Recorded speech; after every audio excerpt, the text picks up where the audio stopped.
저는 카라 크리스천 스쿨이라는 기독 대안학교에 다니고 있는 11학년 원유리입니다. 저는 오늘 학교를 다니며 있었던 특별한 돌파와 저희 사명에 대해서 이야기하고자 합니다. 저희 학교는 평범하다면 평범할 수 있는 학교예요. 하지만 저희들 마음 안에는 하나님을 향한 특별한 사랑과 또 이 마지막 시대에 정말 리더로서 준비되고자 하는 그런 특별한 마음이 있습니다. 아직 세상에 나가 사회생활을 해보지도 사회에 대해서 알지도 못하지만 지금 받는 훈련들은 잘 감당하면서 배우고 확신한 일에 거할 때 제가 원하고 또 하나님이 원하시는 그런 저의 삶이 되기를 기대하고 있습니다. 중고등학교를 다니면서 제가 특별한 돌파와 성장을 경험한 것이 있습니다. 바로 학업인데요. 저는 어릴 적부터 공부를 뛰어나게 잘하는 것도 또 열심히 하는 학생도 아니었습니다. 그저 중학교 때까지 노는 것을 좋아하는 아이였지만 중학교 3학년 말부터 이제 대한민국의 고등학생이라는 경각심이 생기게 되며 비전과 꿈에 대해 다시 한번 생각해보는 계기가 되었습니다. 그 후 공부에 대해 다시 손을 대기 시작했고 처음에는 아무런 방법 없이 그냥 무작정 달려들었습니다. 공부를 워낙 안 했던 학생이기 때문에 공부에 대한 두려움과 불편함부터 없애는 것이 저의 첫 단추였습니다. 공부를 하는 방법도 몰랐기에 선생님께 물어보며 하나하나 처음부터 다시 시작해 나가는 그런 중학교의 마지막 시간들을 보냈습니다. 그렇게 공교의 때를 보내고 고등학생이 되어보니 고1 때 눈에 보이는 특별한 성장이 없었지만 저희 내면 안에는 공부에 대한 두려움과 불편함이 사라지게 되는 것을 경험하게 되었습니다. 또 공부를 하는 목적이 분명해지며 흥미가 생겨 이제는 공부를 스스로 찾아서 하는 그런 학생이 되었죠. 그렇지만 한편으로는 저의 성적이 변화가 없었기 때문에 내가 하는 공부 방법들이 잘못되었나? 라는 생각도 들기도 했지만 공부한 것들이 하나하나 쌓여서 고2 모의고사 때는 수학 등급이 하나씩 올라가는 것을 경험하게 되고 큰 기쁨과 자신감을 가지게 되었습니다. 공부에 변화가 없고 힘들어하는 그런 후배들에게 조언을 해주며 저의 삶을 이야기해줄 때 다시 한번 희망을 품고 공부를 시작하게 되는 후배들을 보게 되면서 감사한 마음도 들었습니다. 이런 변화들이 있을 때 비전 또한 받게 되었는데요. 지금부터 그 얘기를 해보려고 합니다. 저는 어릴 적부터 많은 사람들에게 서비스업 쪽 직업을 많이 권유받곤 했습니다. 사람들 만나는 것을 좋아하고 또 사람들을 섬길 수 있는 은사가 있기 때문입니다. 자라가면서 처음 보는 사람에게도 친근하게 다가갔던 경험, 또 서로의 교제를 통해 내면의 상처들이 그렇게 치유되는 그런 경험들이 쌓이면서 자연스럽게 사회복지학과 특별히는 청소년 상담과를 준비하고 있었습니다. 고2 초반 담임 선생님께로부터 새로운 진로를 인도받게 되었습니다. 시간이 지나갈수록 사회복지는 자격증을 따서도 할 수 있는 것이니 더욱더 전문적인 것을 공부해보자면서 간호학과를 물어보셨습니다.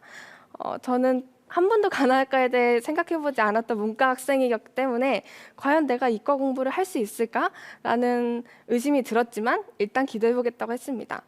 그 후 선생님과 통화 이후 하나님께서는 간호학과에 대해 많은 확신을 주셨습니다. 산을 옮길 만한 믿음을 가지라는 금유철의 말씀을 들으면서 미래에 예상되는 그런 여러 어려움들을 믿음으로 이겨낼 거라는 그런 믿음을 주셨습니다.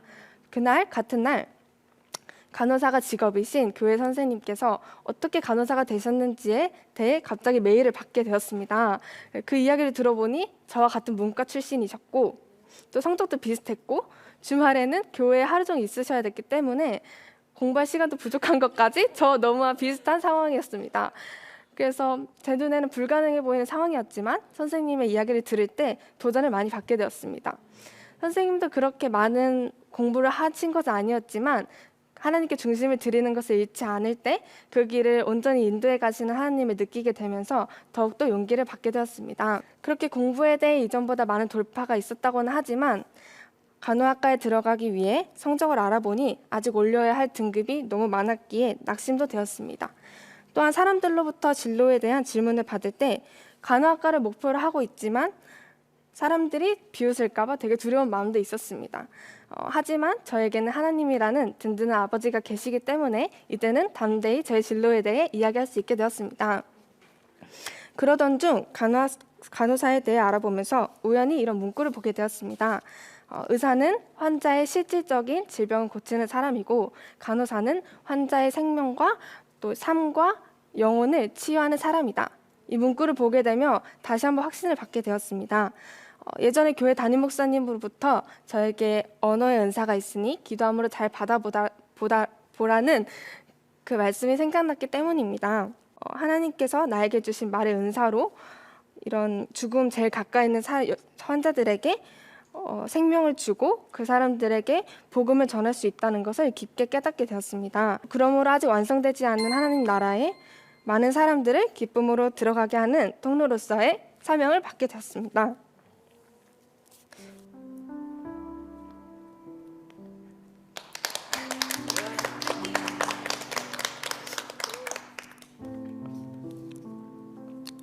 사명을 받았으니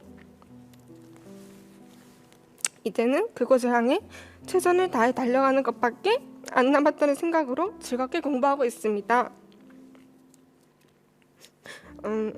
이러한 비전을 인도함 받으면서 어릴 적 가정의 사건 사고들을 생각나게 하셨습니다. 저희 집은 누구보다 잘 살았지만 아빠의 사업 부도로 모든 물질들이 사라지게 되었고 가난 반정까지 받게 되면서 어린 시절을 아빠와 함께 보낼 수 없었습니다. 하나님께서는 왜 우리 가정, 꼭 나에게 이런 일들을 허락하셨는지 생각하게 하셨습니다. 이 부분을 두고 기도할 때 제가 살았던 삶을 통해 환자들의 아픔과 슬픔에 대해 정말 깊이 공감할 수 있게 되었고 그 사람의 영혼을 치유하는 정말 귀한 도구로 저를 쓰시겠다는 믿음이 들어왔습니다. 처음으로 제가 겪은 지난날의 사건들에 대해 감사하는 계기가 되었죠. 아빠하고 한 작은 약속이 있다면 아빠가 간이식을 은혜로 받고 완치 판정을 받으셨지만 정기적으로 병원에 가서 검진을 받게 되는데 나중에 그 병원에 꼭 취직을 해서 아빠를 검진해주는 그런 약속 또한 있습니다. 하나님께서는 이렇게 저에게 부족함 없이 비전과 사랑을 보여주셨고 또 미래를 기대하게 하셨습니다. 아직 목표 지점까지 올라가야 할 것이 많이 남았지만 사명을 잃어버리지 않고 앞만 보고 달려나갈 때 하나님께서 제게 주신 그 비전을 이루실 것을 믿고 기대하며 하루하루를 살아가고 있습니다. 혹시 여러분도 지금 상황이 막막하고 두려우신가요?